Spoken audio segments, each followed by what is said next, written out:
Diascofoot, miroir du football de la diaspora congolaise.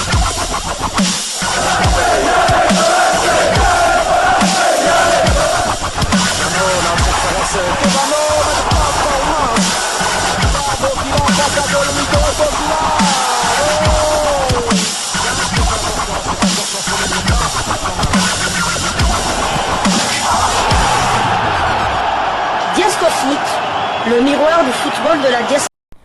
Vous êtes sur Diascofoot, le miroir du football de la diaspora congolaise. Diascofoot vous dit bonjour, tout le plaisir est pour nous de vous retrouver, mais surtout de savoir que vous êtes nombreux en train de suivre votre chaîne YouTube dédiée uniquement aux footballeurs de la diaspora congolaise. C'est l'heure de partager avec vous quelques news que nous avons pu récolter pour vous, des news concernant certains de nos internationaux ou des binationaux qui se sont illustrés dans leurs clubs respectifs. Et cela dans le cadre de cette troisième livraison sportive de ce lundi 13 mai 2024, une livraison que nous débutons par la Belgique, où l'on jouait la 8e journée des playoffs pour le titre. Défaite à domicile de l'Antwerp, 1-2 face au Cercle de Bruges. Titulaire, Michel-Ange Balikwisha a joué toute la rencontre et ce pour la deuxième fois consécutive. Son temps de jeu est de 3454 minutes sur 5117. Il a joué 42 matchs sur 53. Il a marqué 9 buts et délivré 7 passes décisives, toutes compétitions confondues. Michel-Ange Balikwisha est toujours éligible pour évoluer avec la RDC. Rappelons que Michel-Ange Balikwisha est un milieu qui joue souvent excentré droit. C'est un droitier mais qui évolue du côté gauche et il peut aussi évoluer en 9,5-10 derrière l'attaquant de pointe. Donc c'est un joueur, je crois que s'il vient pour la RDC, le public va aimer son style de jeu car c'est un dribbleur, un joueur qui aime provoquer les joueurs de l'équipe adverse. Il a l'image de son grand frère, le Neymar congolais. Voilà, tout à fait. Sauf que lui, je trouve qu'il est un peu plus rapide que son grand frère. Lui, vraiment, il aime le contact. Il aime le contact et pour dribbler son adversaire. L'Antwerp est 6e au classement avec 29 points, 15 victoires, 10 nuls et 13 défaites. 59 buts marqués et 43 encaissés. Du côté du Cercle de Bruges, le deuxième but a été inscrit par l'international togolais Kevin Deke, l'actuel meilleur buteur de la Pro League avec 27 buts. Pourquoi nous citons son nom? Parce que justement, la RDC va rencontrer le Togo lors du deuxième match, du deuxième match du mois de juin, mais le 4e match des éliminatoires pour la Coupe du Monde. Donc il est meilleur buteur actuellement, il est le meilleur buteur africain évoluant en Europe avec 27 buts devant Gurassi de Stuttgart, le coéquipier de Silas qui en compte 26 et notre Simon Banza national qui lui a 21 buts. Donc ça sera un joueur à surveiller. Il fait que marquer des buts, il est presque à 30 buts, il a encore 2 matchs à jouer. Donc ça sera vraiment le joueur à surveiller. Nous quittons la Belgique, mais nous n'allons pas très loin. Nous allons du côté de la France voisine, où l'on jouait l'avant-dernière journée de Ligue 1.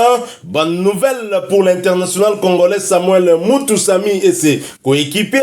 Le FC Nantes est maintenu en Ligue 1. Le FC Nantes de l'international congolais Samuel Moutoussamy a réussi à se maintenir en Ligue 1 française pour la saison prochaine. Et cela malgré sa défaite à domicile face à Lille le dimanche 12 mai 2024. Score final, 1-2. Battu, mais profitant également du faux pas de Metz, son poursuivant direct au classement, battu également à Strasbourg. Les Canaries avec 33 points ne peuvent plus être rejoints au classement par le FC Metz, premier club relégable qui compte 29 points, et cela à une journée de la fin du championnat. Sur le banc au début de la rencontre face à Lille, l'international congolais Samuel Moutoussamy était monté sur l'aire de jeu à la 76e minute, portant son temps de jeu à 1144 minutes sur les 2814 minutes possibles.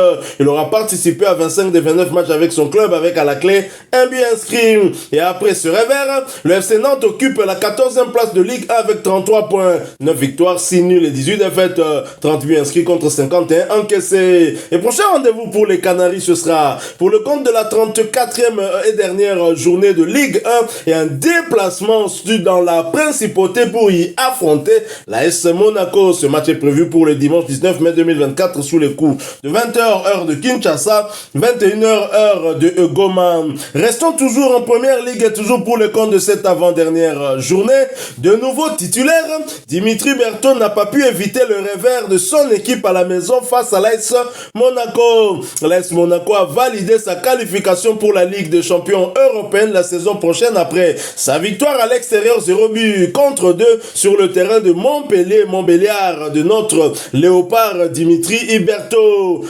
Après avoir gardé sa cage inviolée tout au long de la première partie du match, le portier des Léopards de la République démocratique du Congo, Dimitri Berthaud, a fini par concéder 2 buts monégasques, d'abord à la 52e minute par Ouattara, puis à la 65e minute par Fofana. Berthaud a disputé bien évidemment de l'intégralité de cette rencontre, cela pour sa deuxième fois consécutive, ce qui augure de bonnes choses avant justement ces deux matchs de la 3e et 4e journée des éliminatoires du mondial Mexique-États-Unis-Canada 2026, où les Léopards seront confrontés aux Lions de la Teranga du Sénégal à Dakar pour la 3e journée. Ensuite, ici à Kinshasa, certainement face aux éperviers du Togo. Dimitri Berthaud a porté à 290 minutes son temps de jeu sur les 2787 minutes possibles.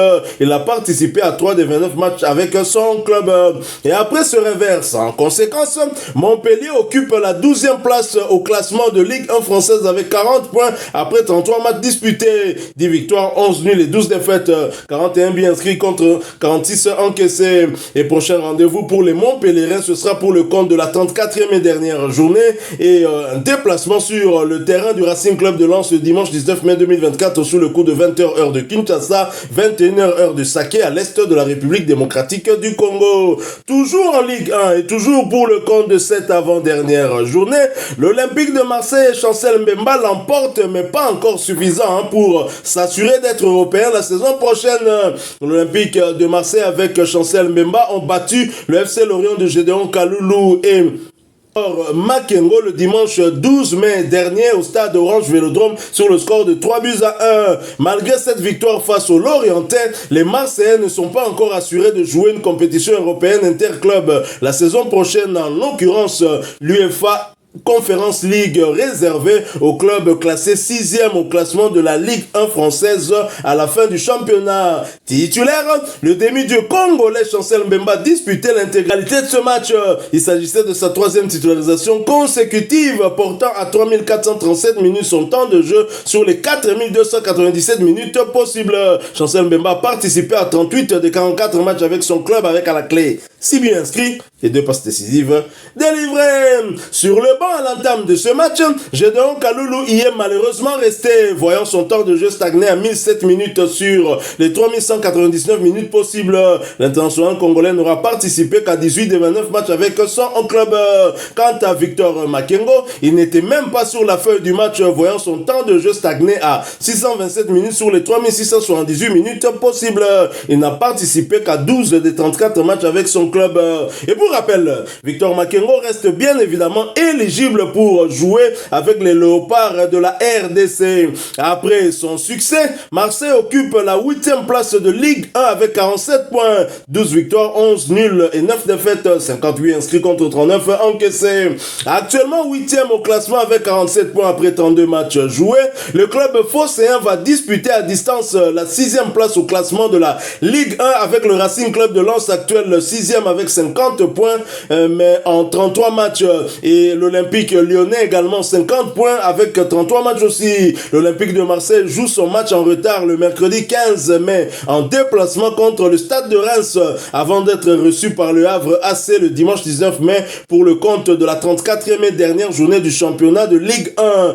Après ce revers, le FC Lorient est avant-dernier de Ligue 1 avec 26 points, 6 victoires, 8 nuls et 19 défaites, 38 buts inscrits contre 66 encaissés. On va à savoir lors de la dernière journée si Lorient jouera les barrages pour la relégation ou s'ils seront directement relégués en Ligue 2. Et prochain rendez-vous pour le FC Lorient, ce sera pour le compte de la 34e et dernière journée et la réception de Clermont Foot le dimanche mai 2024 sous le coup de 20h heure de Kinshasa, 21h heure de Butembo à l'est de la République démocratique du Congo. Alors, en Ligue 1, on a quand même, je dirais, 3 bonnes nouvelles pour des internationaux congolais de Sébastien Desabre qui ont participé à la dernière CAN en Côte d'Ivoire, et une mauvaise nouvelle parce que Gédéon Kaloulou va probablement descendre en Ligue 2. C'est vrai que mathématiquement, ce n'est pas encore fait, mais ce sera très compliqué. Vous allez un peu nous expliquer pourquoi. Mais nous avons Samuel Moutoussamy qui se battait avec le FC Nantes pour se maintenir et qui aura réussi, mais on va dire que le sort qui était entre leurs mains, mais n'ont pas pu eux-mêmes justement décider de ce sort. C'est finalement l'autre match de leur poursuivant, le FC Metz, qui a également perdu, qui fait que le FC Nantes ne pourra plus être rejoint et donc se maintient en Ligue 1. Et l'autre bonne nouvelle, c'est pour le gardien Dimitri Berthaud. Il a encore une fois gagné en temps de jeu. C'est sa 2e titularisation consécutive, ce qui est une très bonne chose pour Sébastien Desabre et Robert Kidiaba en prélude du match contre le Lion de la Teranga du Sénégal. Et Dimitri Berthaud, c'est vrai, il a encaissé 2 buts, je l'ai dit, lors de la première mi-temps, il n'a pas encaissé 2 buts du tout. On peut considérer que son équipe a craqué en seconde période et il a encaissé 2 buts, mais Dimitri Berthaud est parmi les meilleures cotes de son équipe au cours de ce match, ce qui signifie qu'il a probablement eu à faire des parades et à sauver son équipe qui aurait peut-être coulé avec un score beaucoup plus lourd. Tout à fait. Donc, malgré la défaite de Montpellier, Dimitri Berthaud est l'un des joueurs de Montpellier qui n'avait rien à se reprocher lors de ce match-là. D'ailleurs, malgré les 2 buts qu'il a encaissés, il a quand même effectué 6 parades. Il a quand même effectué 6 parades. Donc, il a eu la cote de 6 sur 10. C'est la meilleure cote avec un autre défenseur. Son défenseur central. Le défenseur central de Montpellier. Donc, il peut être crédité d'un bon match malgré la défaite 0-2. Donc, c'est de bon augure pour le match de juin contre le Sénégal et puis le Togo. Ça fait 2 matchs de suite qu'il est régulier, il est constant dans ses prestations, bien que c'est vrai qu'ici il y a la défaite, mais face au rouleau compresseur de Monaco, il a quand même retardé l'échéance à plusieurs reprises. Alors, Chancel Mbemba Mangolou, c'est la bonne nouvelle, c'est cette victoire, bien évidemment, 3 buts à 1, mais les Marseillais ne sont pas encore qualifiés pour une place européenne. La seule que Marseille peut prétendre avoir, c'est la place pour participer à l'Europa League Conférence la saison prochaine. Les Marseillais ont battu le FC Lorient sur le score de 3 buts à 1. Le but lorientais était l'œuvre de Mendy, mais sur une faute de notre demi-dieu congolais. Tout à fait, une faute d'inattention. Je crois que le cerveau il voulait peut-être faire la passe comment il s'appelle, à Gigot, et alors Mendy était plus prompt, il a pris la balle, il est parti marquer. Donc sur une erreur de Chancel Mbemba, mais ça n'a pas, heureusement pour lui et pour Monaco, ça n'a pas prêté à conséquence. Et pour Marseille, oui. Et pour Marseille, ça n'a pas prêté à conséquence. Mais le problème, c'est que Marseille devra gagner ses 2 prochains matchs. Alors d'abord le match en retard le 15 mai. En déplacement, sachant que Marseille cette saison n'ont gagné que 25% de leurs matchs en déplacement. Donc ça sera vraiment compliqué. Ils peuvent atteindre la 6e place qualificative pour la Conférence League, mais ça sera compliqué en sachant que Marseille a des difficultés loin de ses bases, loin de Marseille. Donc ça sera vraiment compliqué, mais on espère pour eux qu'ils vont y parvenir.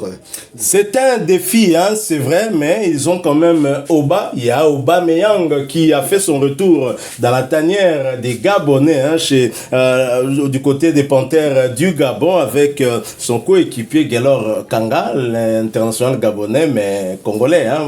Il y a Ngiringot. Tout à fait. Pour revenir maintenant au match de Nantes et Moutoussamy. Moutoussamy qui était rentré en 2e mi-temps. À la 76e minute. Regardez le multiplex. Mais il a eu une occasion dans les arrêts de jeu sur une passe en retrait. Il était au point de pénalty, un tir qui allait en pleine lucarne, mais le gardien de Lille une occasion pour égaliser à 2 buts partout. Ils étaient menés 0-2 pour égaliser à 2 buts partout, mais le gardien de Lille a fait une parade magnifique et a empêché notre international de marquer enfin un but, parce que lui lors de la CAN, il avait raté aussi un but dans les mêmes conditions pratiquement. Oui. Sauf que là à la CAN, je crois que ça avait été c'était un défenseur, je pense.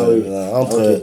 Mais c'est vrai que voir un but de Moutoussamy, c'est vraiment rare. Hein. C'est très, très rare. Il devrait travailler aussi là-dessus parce que très souvent, il se retrouve en bonne position. On se rappelle du but de Fiston Maël Kalala, c'est à Franceville contre les Gabonais. Moutoussamy était le seul qui suivait justement Fiston Maël Kalala. Si ce dernier avait décidé de faire la passe, je crois que ça n'aurait pas fini au fond de filet. À moins que vous ayez quelque chose à ajouter, je pense qu'on est arrivé... c'est vrai que Nantes est officiellement maintenu en première division, mais Moutoussamy est en fin de contrat. Donc on ne sait pas, va-t-il prolonger, va-t-il recevoir un nouveau contrat à Nantes ou va-t-il aller voir si l'herbe est plus verte ailleurs. Donc on aura la réponse dans les semaines ou dans les jours à venir. Un dossier à suivre, mais ce FC Nantes qui ne se bat que pour se maintenir, il est temps en tout cas de changer les choses. La saison dernière, c'était déjà une bataille pour le maintien. Et la saison dernière, pour le FC Lorient, c'est l'international congolais Yohan Wissa qui les avait aidés à se maintenir. Mais là, j'ai donc Kaloulou qui est venu de l'Ajaccio, qui a rejoint le FC Lorient, n'a pas réussi cette mission. Bon, je dis n'a pas réussi parce que c'est quand même compliqué pour que les Lorientais